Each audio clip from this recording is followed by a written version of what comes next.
এত কিছু ঘটে গেল, তবুও তুমি ওই গয়নার পক্ষ নিয়ে চলেছো। আমি কারোর পক্ষ নিয়ে কথা বলছি না। আমি বলছি গয়না যা করেছে ভুল করেছে, কিন্তু তাও গয়না এই বাড়ির বৌমা, আয়ুষের স্ত্রী। তুমি কেন আয়ুষের সঙ্গে আলিয়ার বিয়ে দেওয়ার জন্য উঠে পড়ে লেগেছো? কারণ আমি ওই গাইয়াটাকে বাড়িতে দেখতে চাই না। আয়ুষ্মানের জীবন থেকে চিরকালের জন্য দূর করে দিতে চাই। আরো একটা গাইয়াকে বাড়িতে চাই না। তোমার মতো গাইয়ার সঙ্গে থেকে আমার জীবনটা নষ্ট হয়েছে, আমার সমস্ত আনন্দ নষ্ট হয়েছে। তুমি আমার জীবনের একটা বোঝা। এত নির্লজ্জ যে মরতেও পারো না। অন্তত আমি একটু শান্তি পেতাম।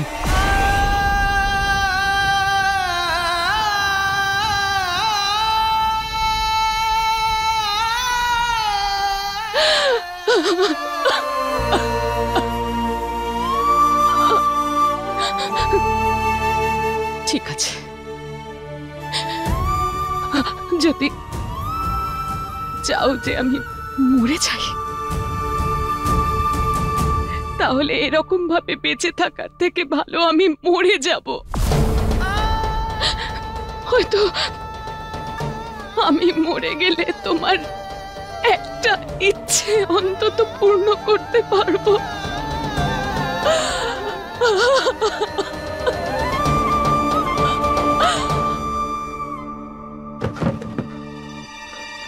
কি হয়েছে রাঘব? এত রেগে আছিস কেন? না দিদি, আমি ঠিক আছি। আর কমলা কোথায়? সকাল থেকে দেখতে পাচ্ছি না ওকে। দিদি, ওর শরীরটা ঠিক নেই, ও ঘরে বিশ্রাম করছে। মায়ের শরীর খারাপ? হঠাৎ কি হয়েছে মায়ের? আমি দেখে আসছি। আয়ুষ্মান, তোমার মায়ের শরীরটা ঠিক নেই, ও বিশ্রাম করছে, পরে দেখা করো। না। আয়ুষ, বস বাবা, আগে জল খাবার খা, ওকে বিশ্রাম নিতে দে, পরে দেখা করিস, ঠিক আছে? নে, খেয়ে নে।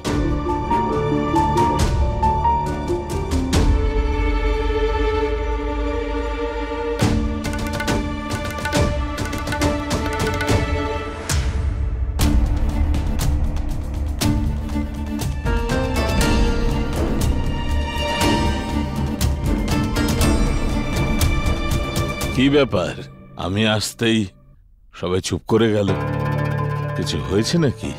না না কাকা, এরকম কোনো ব্যাপার না। আপনি খাবার খান না? হ্যাঁ, জল খাবার তো আমি খাবই, কিন্তু তার আগে একটা আমার ঘোষণা আছে।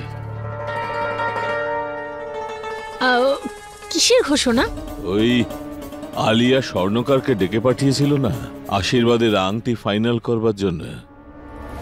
তাই আমি ভাবছিলাম যে আংটি ঠিক আছে, কিন্তু আশীর্বাদের দিনই তো ঠিক হয়নি। আরে হ্যাঁ, তাই ভাবছিলাম যে এই আশীর্বাদের অনুষ্ঠানটা আজই হোক। আরে বা, এটা তো খুব ভালো খবর। আর ইচ্ছে ভালো খবর আর কি হতে পারে, যে নবরাত্রির মতো শুভ সময়ে আপনার আশীর্বাদ এবং বিয়ে দুটোই হয়ে যাবে, আর আমার জন্য ভালো হবে।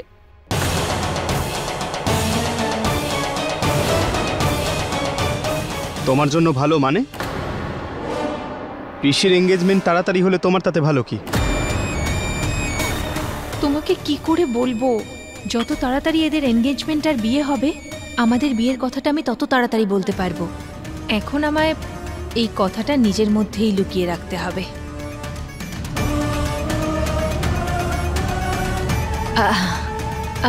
আমি বলতে চাইছিলাম যে যত তাড়াতাড়ি কাকা আর পিসিমার আশীর্বাদ হবে, তত তাড়াতাড়ি বিয়েটাও তো হবে। হ্যাঁ, গয়না, স্টোর রুমে অনেক ঘর সাজানো জিনিস রয়েছে, সেগুলো বের করে নিয়ে আসবে। আর সাবধান, কোনো গন্ডগোল যেন না হয়, ঠিক আছে?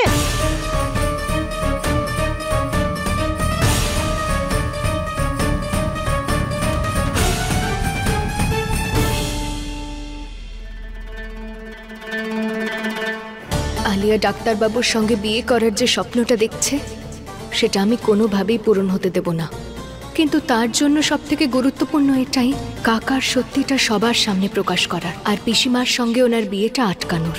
কিন্তু কাল যা যা হলো, তারপর আমি চেয়েও কিছু করতে পারছি না। তাহলে এখন কি করা উচিত আমার?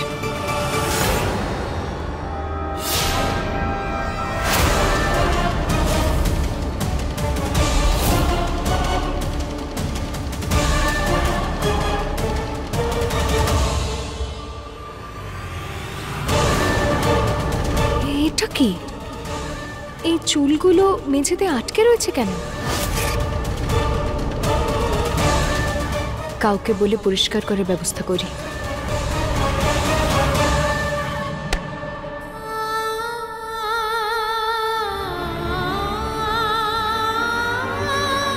আমি খুব খারাপ, কিন্তু আজকের পর কারণ আমার জন্য কোনো কষ্টও হবে না, আর কোনো সমস্যাও হবে না। কারণ কোনো সমস্যা তৈরি করার জন্য তো আমি আর বেঁচেই থাকবো না। আমি আর বেঁচে থাকতে চাই না।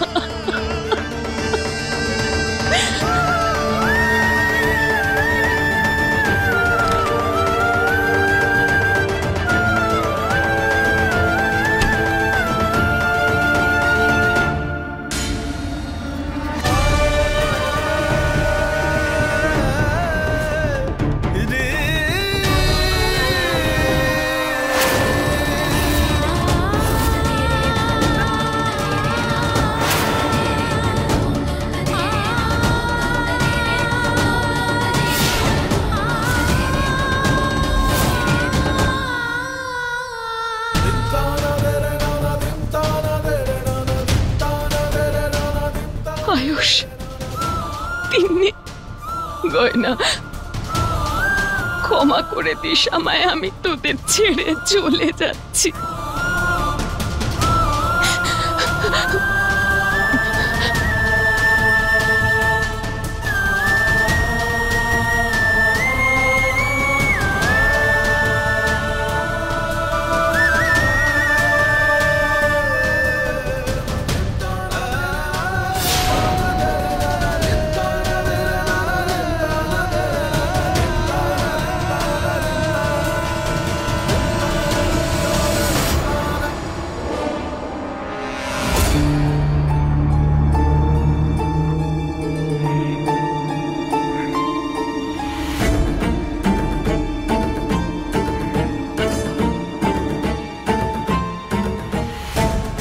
এই ঘরটায় তালা দেওয়া কেন? কার ঘর এটা?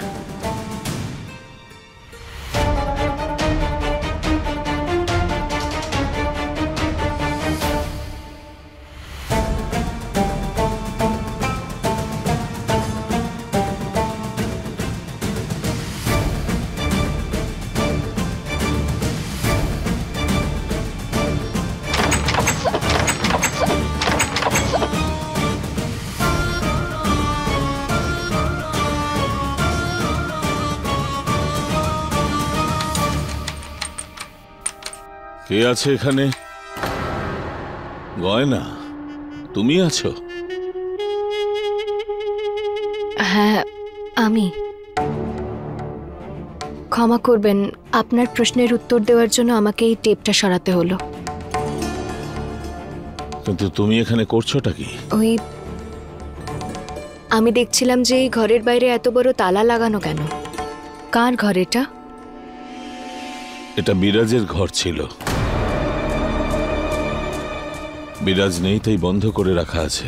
কিন্তু এই ঘরটায় আপনার তালা দিয়ে রাখার কি দরকার ছিল? আপনি তো এটা খুলেও রাখতে পারতেন। নাকি এই ঘরের মধ্যে এমন কিছু আছে যেটা আপনি চান না কেউ দেখুক?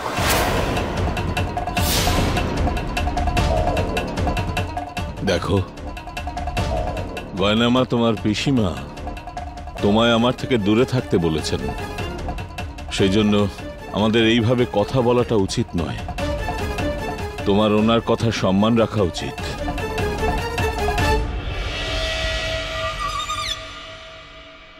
উনি আমার কথা এইভাবে এড়িয়ে গেলেন কেন? উনি আবার আমার থেকে কিছু লুকাচ্ছেন না তো?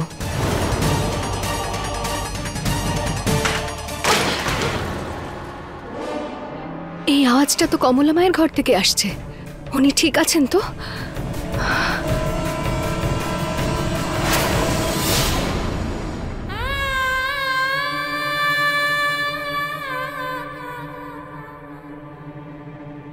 মা,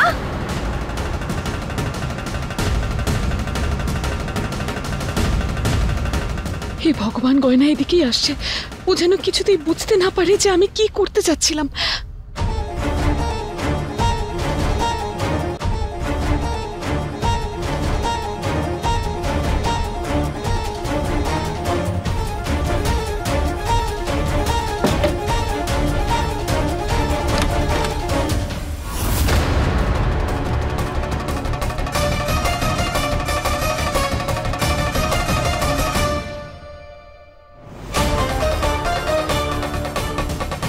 মা, এইসব কি কি হয়েছে এখানে? আর এই পাখাটা ভেঙে আছে কেন? আর আপনার মাথায় এভাবে আঘাত লেগেছে কেন মা? আমার মাথায়?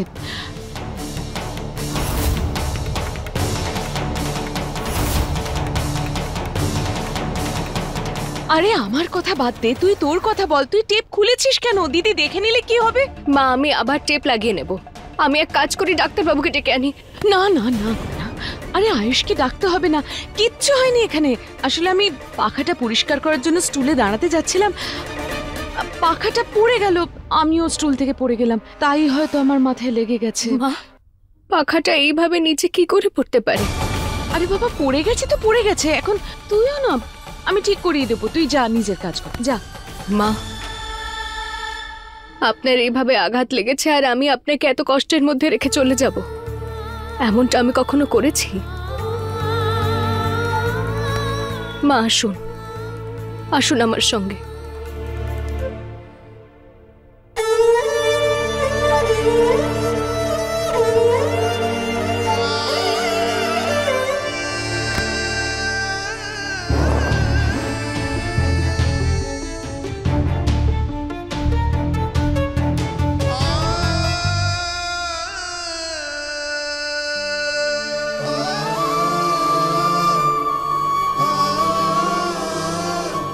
কি হয়েছে মা?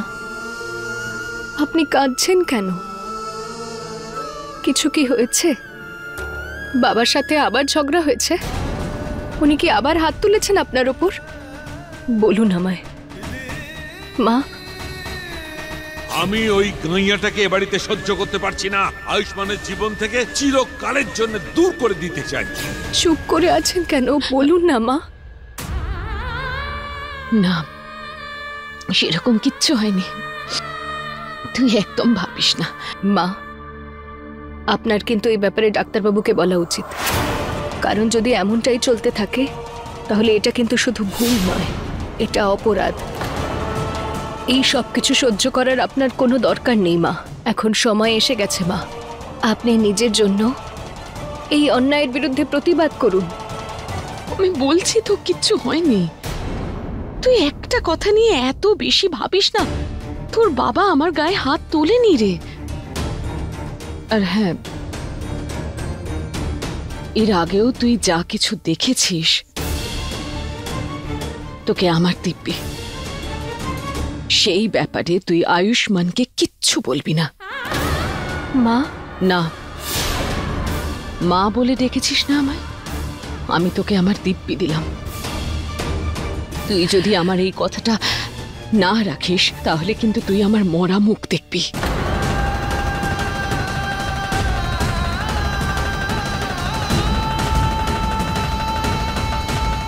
ঠিক আছে মা। এবার আর কাঁদিস না, যা নিজের কাজ কর, আমি ঘরটা পরিষ্কার করে আসছি, যা।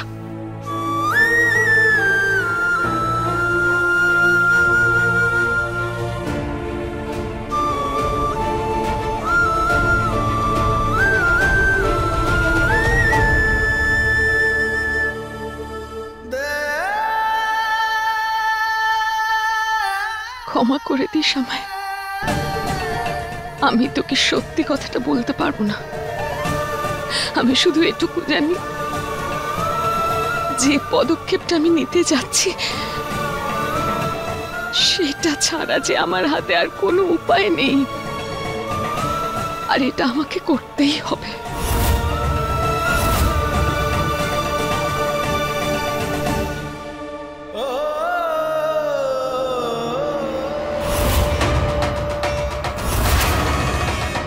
আমাকে ক্ষমা করে দেবেন ভগবান,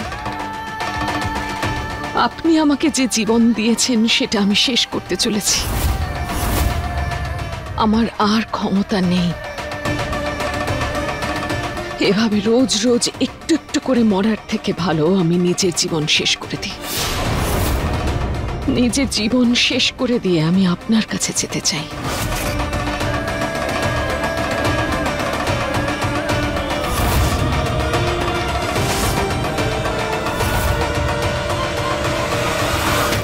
মা, আয়ুষ,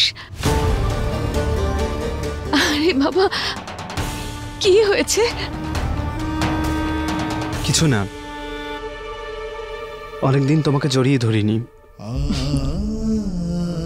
আর আজ কেমন যেন একটা লাগছিল। এমন মনে হচ্ছিল যেন খুব দুর্বল হয়ে গেছি। তাই ভাবলাম তোমাকে জড়িয়ে ধরে একটু শক্তি নিয়ে নি। তুমি তো আমাকে শক্তি দাও মা। তোর শক্তি আর সাহসের জন্য আমার প্রয়োজন কেন পড়বে? সব তো মনের উপর নির্ভর করে। যদি মন ভালো থাকে তাহলে মানুষ আনন্দে থাকে। আর আমি জানি যে আমার ছেলের মন আর মাথা দুটোই খুব শক্তিশালী। তুই যা করবি সব ভালো করবি, তোর খুব নাম হবে। আর আমি যেখানেই থাকবো তোকে দেখে আমি খুব খুশি হব, কারণ আমি তো জানি যে তুই আমার ছেলে। তোর জন্য আমি সব সময় গর্ব অনুভব করব। যেখানেই থাকবে মানে? তুমি আমাকে ছেড়ে কোথাও যাচ্ছ? তোমার থেকে দূরে থেকে নয়, তোমার সঙ্গে থেকে, তোমার চোখের সামনে তোমাকে আমি গর্বিত করব মা।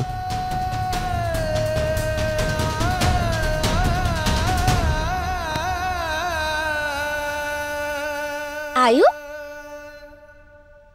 তুইও একা একা কেন জড়িয়ে ধরছিস মাকে? আমিও জড়িয়ে ধরবো।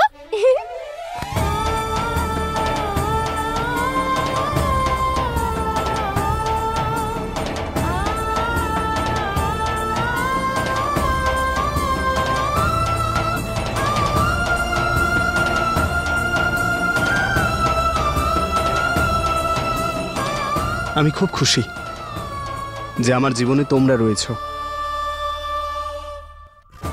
আমার জীবনে এত সমস্যা আছে, কিন্তু আমার দুই সন্তান কখনো আমাকে হতাশ করেনি।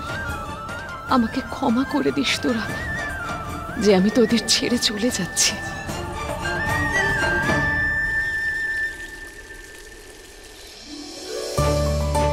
পিসিমা, এই নিন। এই নাও, এটা আমার আংটি।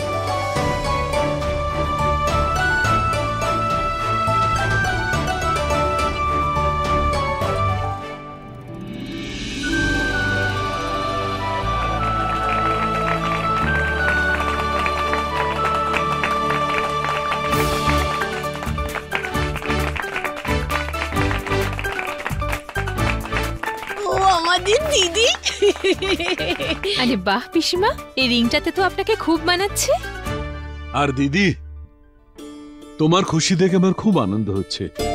পিসি, তোমাকে আজকে দেখতে খুব সুন্দরী লাগছে। আই এম শিওর তুমি এর আগে আরো বেশি সুন্দরী ছিলে, এই জন্যই তো কাকা তোমাকে এতদিনও ভুলতে পারেননি। বদমাইশ, পিসির সঙ্গে ঠাট্টা করছিস? হ্যাঁ, সরি। মারবো থাপ্পড়। আয়ুষ্মান, গয়না কোথায় রে? সকাল থেকে দেখতে পাইনি। জানি না পিসি, একটু আগেই তো দেখলাম তৈরি হচ্ছিল। দেখো, এখন দিদির আশীর্বাদ হচ্ছে, কিন্তু ও এমন ভাবে সাজছে মনে হচ্ছে ওর আশীর্বাদ হবে। ও বড় বউ, আজকের এই শুভ দিনে গয়নাকে কথা শোনানোর প্রয়োজন নেই। একটু মুখ সামলে কথা বলো। আয়ুষ, বাবা যা, গয়নাকে ডেকে আন। হ্যাঁ।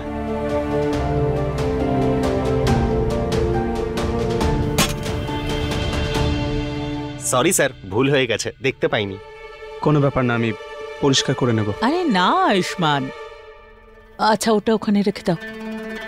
আয়ুষ্মান, এটা আশীর্বাদের মেহেন্দি, ভোলানাথের আশীর্বাদ, শুভ হয়। এটা পরিষ্কার করতে নেই, বুঝেছিস? আচ্ছা এবার যা, গয়নাকে ডেকে নিয়ে আয়। এটা মুছে ফেলতে নেই। এই আশীর্বাদের মেহেন্দি আয়ুষ্মানের হাতে তো লেগে গেছে, কিন্তু এবার এই মেহেন্দি ওর হাত থেকে আমার হাতে লাগবে। আর এবার আমি ওই গয়নাকে এর মাঝখানে আসতে দেব না। বাহ পিসি, তোমার মেহেন্দি তো আরো বেশি সুন্দর লাগছে, কিন্তু এইবার পালা কাকার নাম লেখানোর। কে করেছে এইসব? গয়না, তুমি এটা করলে তাই না?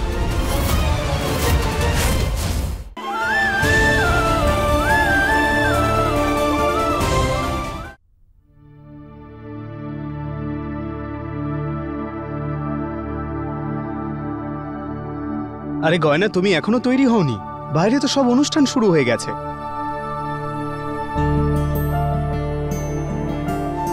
দাঁড়াও, আমি করে দিচ্ছি। আরে তুমি তো লজ্জা পাচ্ছ কেন? তোমার স্বামী হই আমি। দাঁড়াও।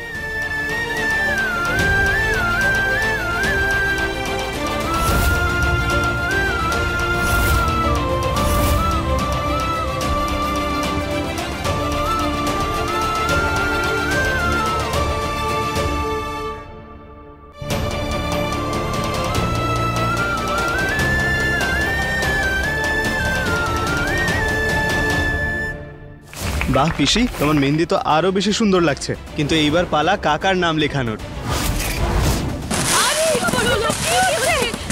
কে করেছে এইসব? গয়না, তুমি এটা করলে তাই না?